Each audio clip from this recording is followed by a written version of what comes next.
In this video, we are going to learn about the class variable and instance variable in Python programming language. Let's start with the instance variable. So what is an instance variable?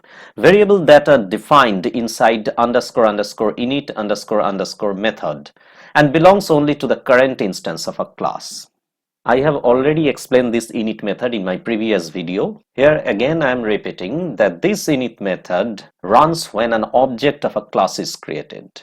Or in other words, this init method executes automatically when an instance of a class is created. Suppose we have a class like this. The name of the class is rectangle and it has a init method. This method accepts two arguments x and y. And since this init method is a part of this rectangle class, so for that we have to write self keyword at the beginning. Now within this init method there are two variables length and breadth which are associated with the self keyword. So these are called the member variable and the xy are called the local variable. This local variable accepts data from outside and this xy variable will initialize the member variable length and breadth of the rectangle class. Now from the main code, by looking into this rectangle, we can create two instances of this class, that is R1 and R2. So this is the line of code to create an instance. R1 equal to the name of the class name, that is rectangle, and within parentheses 12 and 10. These 12 and 10 are nothing but the length and breadth of the first rectangle. This 12 and 10 will first initialize x and y of the init method, then this x and y will again initialize the length breadth member variable of the rectangle class. So a separate length breadth variable will be created for the instance R1 and their values are 12 and 10 respectively. Same thing will happen for the second instance, that is R2. So here I have passed 20 and 15 for this rectangle. So 20, 15 will be passed to x and y and this xy will initialize length breadth of the R2 instance. So separate length breadth will be created for the R2 instance. And this time this length breadth belongs to R2 and their values are 20 and 15 respectively. That means instance variables belongs to some instance or object. If we change the value of length breadth of the R1 instance to 50 and 30 respectively, it will not affect the length breadth of the R2 instance. The values of length breadth of R2 instance will remain same. Let me show you an example. Let's write a code for this. Suppose I am writing class rectangle and it has an init method. So when method start, it starts with df keyword, then double underscore, two underscore is there, then the init method. Since it is a member, so we have to write the self keyword, then the parameter. Now within this method, init method, let's declare two member variables, self dot length, that will be initialized with x, and then self dot breadth, this will be initialized with y. Now from within the main code means outside the class, let's create two rectangle, that is R1, the name of the rectangle, then say the parameters are say 15 and 10. Now to create another instance, let's write R2 equal to the class name rectangle, then the length breadth are say 20 and say 15. So here length breadth are the member variables. So when we are creating the instance of a class, each instance contains corresponding member variable, that is length and breadth. So this length breadth will be formed for R1 and for R2 also. And since this length and breadth belongs to this instance, so that's why length breadth are called the instance variable. And instance variable may have different values for different instance. Now let's move to the class variable. Class variables are shared by all instances of a class. The value of a class variable is not varied from object to object. Let me demonstrate with an example. So this is a rectangle class and look very carefully, I have added a count variable which is initialized with 0 and it is not within the init method. So variables which are declared within the class but not inside any method are treated as class variable. So look very carefully, when we create instance of a class, this count variable will not be created within the instance. And one more thing, look, this count variable is not associated with the self keyword. Only the member variable length and breadth are prefixed with this self keyword and a dot in between them. But in case of class variable, we have to just declare simply the name of the variable, and if we need to initialize this variable, so we have to just write the value beside it. So this variable count belongs to this rectangle class, but not belongs to any instance of that class. That's why whenever we are creating object or instance of this rectangle class, we cannot find count variable inside R1 or inside R2. So this count variable will be formed outside this instance. And all the instance of this class can access this count variable. That's mean R1 and R2 can access this count variable. Not only access, this R1 and R2 can modify this count variable. If R1 update this count variable, that will be reflected to all the instance of a class. That's mean if R1 increment the count variable by 1, R2 can also see the incremented value. Now look at the init method. Within the init method, at the last line, I have added a new line, rectangle dot count plus equal to 1. That's mean the count variable will be incremented by 1. Since this count variable is a class variable, it does not belongs to any instance. So whenever we have to access or call this count variable, we need to write the class name in front of it. Now this time when R1 is created, the init method will be executed. The instance variable will be initialized with 12 and 10. And look at the third line, rectangle.count plus equal to 1. That's mean when the rectangle R1 is created, the count variable will be incremented by 1. That's mean this 0 will be updated to 1. Now look what happens when R2 is created. The same thing will happen when R2 is created, the same init method will be executed, and this time length and breadth will be initialized with 20 and 15 respectively. But the same count variable will be incremented by 1 again. Rectangle.count plus equal to 1 will be executed again. So this shareable count variable will be incremented to 2.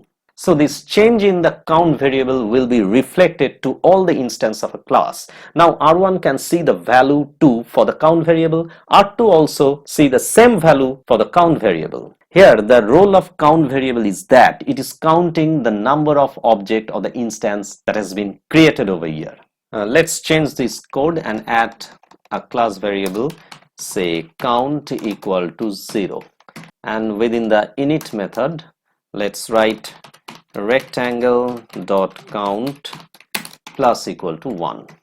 There is a mistake here. I have to write underscore underscore init underscore underscore. There will be double underscore after init. Now look, within the main code I have created two rectangle R1 and R2, and at the last line let's print number of rectangle created equal to, say, rectangle dot count. So since count is a class variable, so whenever we use this class variable we have to call the rectangle class a dot operator, then the count variable. Let's run the program. Look, number of rectangle created equal to 2. Now if I write R1 dot count, we will get the same output because R1 R2 both are accessing the same shared variable, that is count. So whatever may be the value of the count variable, that will be visible to R1 as well as to R2. And if we write the class name, we will get the same output. Now if I write R2 over here, again run the program, look, number of rectangle created equal to 2.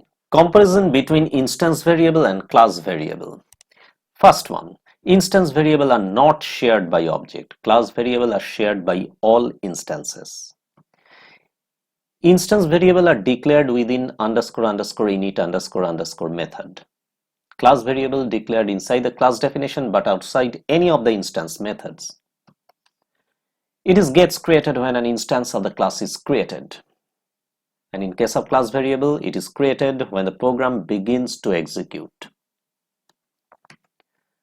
For the instance variable, changes made to this variable through one object will not reflect in another object.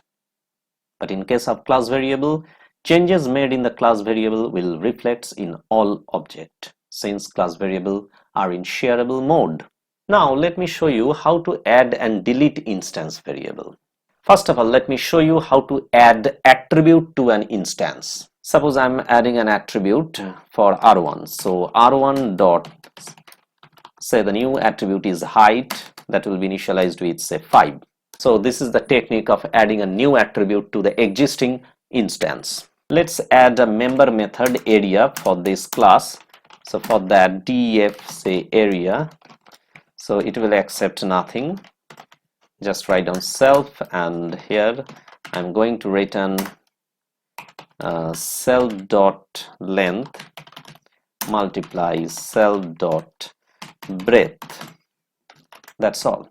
If I print area of rectangle 1 equal to r1 dot area, then square units. So this is the rectangle. Area of rectangle 1 is 150 units because the length and breadth of first rectangle are 15 and 10 respectively. Now since we have added another attribute, that is height, and its value is 5, now we can write like this. Let's copy and paste the above line. This time I am writing volume of rectangle 1 is r1 dot area, and that will be multiplied with r1 dot height. This will be cubic unit. If I run the program, here we get the volume of the first rectangle, that is 750 cubic unit. Now look, one more thing. If I copy and paste the above two lines, and now let's try to calculate the area for the rectangle 2. So this will be r2 dot area and volume 2, and now let's try to find out the volume of the second rectangle. So this will be r2 dot area, r2 dot height. So this time we will get an error. So this is the error, attribute error. Rectangle object has no attribute height, and this error has been generated for this line, volume of rectangle 2 equal to r2 dot area multiply r2 dot height. So whenever we added an attribute for a particular instance, that will not be considered for any other instance. So this height attributes has been added to the r1 instance only. To add height for the second rectangle, we have to again write r2 dot height equal to something. So this attribute addition is for a particular instance only.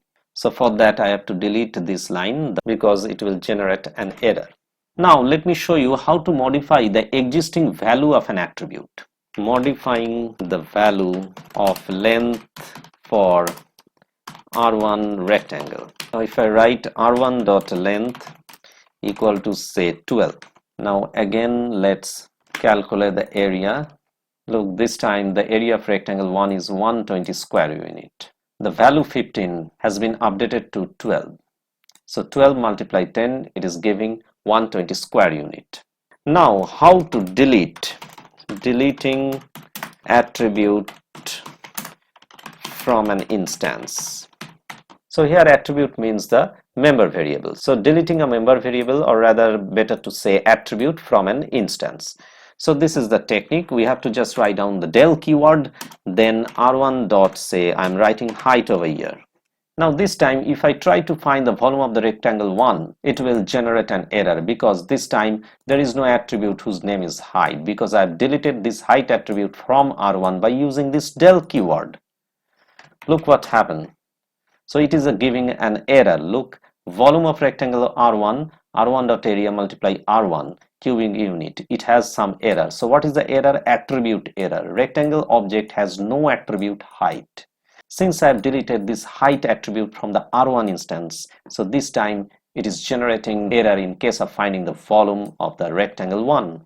There are some inbuilt function to do the same operation, that is adding, deleting and accessing the instance variables. Let's discuss those functions one by one. Functions to add, delete and access instance variable. The first one is the getAttr function.